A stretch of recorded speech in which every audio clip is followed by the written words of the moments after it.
Gracias. Como le habíamos platicado, está con nosotros el doctor Horacio Vives. Usted lo conoce bien, un experto en asuntos políticos y, por supuesto, temas electorales. Doctor, bienvenido.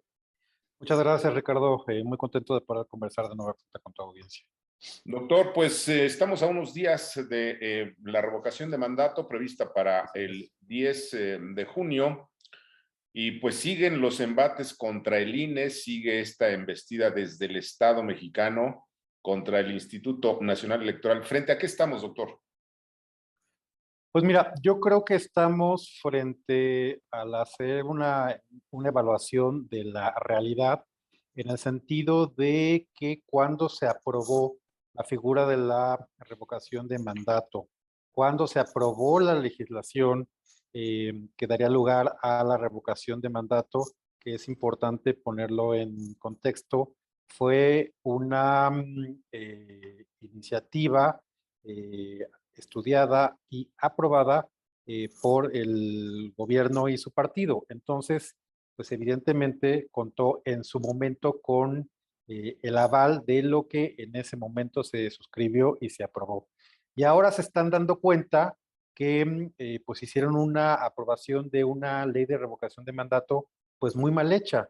¿Por qué? Porque muchas de las cosas que hubiera querido, digamos, el gobierno en términos de la promoción de la revocación de mandato, pues no la pueden hacer justamente por las condiciones en las que se aprobó la revocación de mandato y por las disposiciones de la Constitución, por supuesto. Ahora, esta embestida contra consejeros, contra el propio INE, todos los días el presidente pues golpetea al INE, a los consejeros, la jefa de gobierno, gobiernos de los estados. ¿Esto qué significa?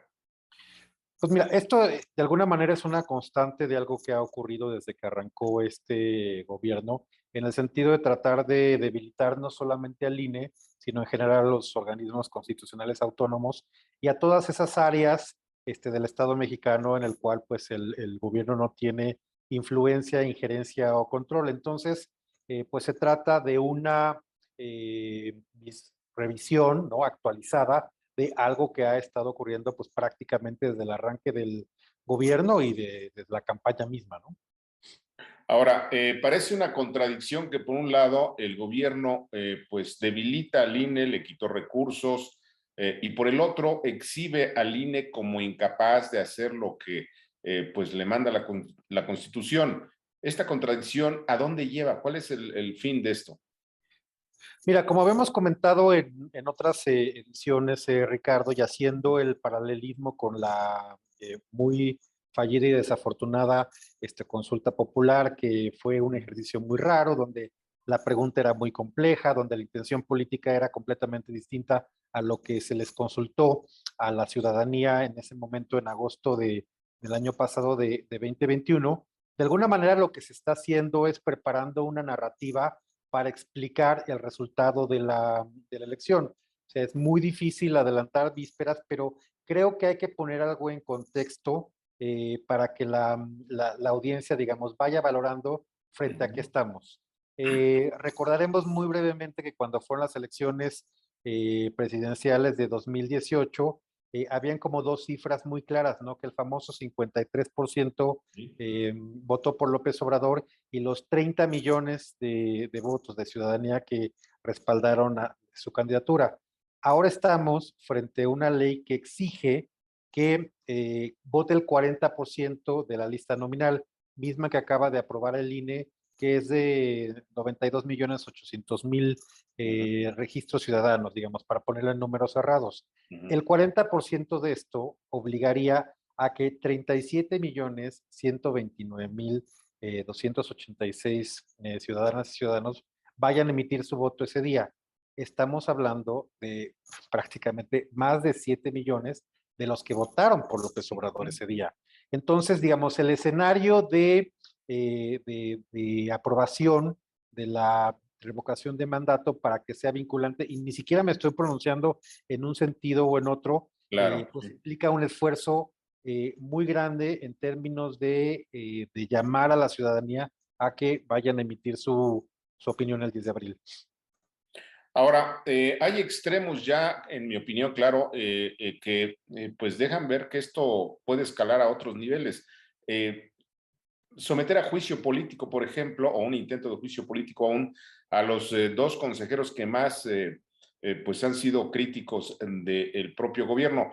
¿Qué significa esto? ¿Es un exceso realmente? ¿Es viable esto? ¿A dónde nos lleva? ¿Para qué serviría, doctor? Bueno, esto francamente me parece un absurdo en una democracia. Recordemos que esta historia empieza en diciembre a finales del año pasado, cuando un bloque de consejeros, de manera muy ajustada pero mayoritaria, aprobaron el retraso del inicio de las actividades de la revocación de mandato, pues porque justamente no se tenía certeza sobre la cuestión de los recursos.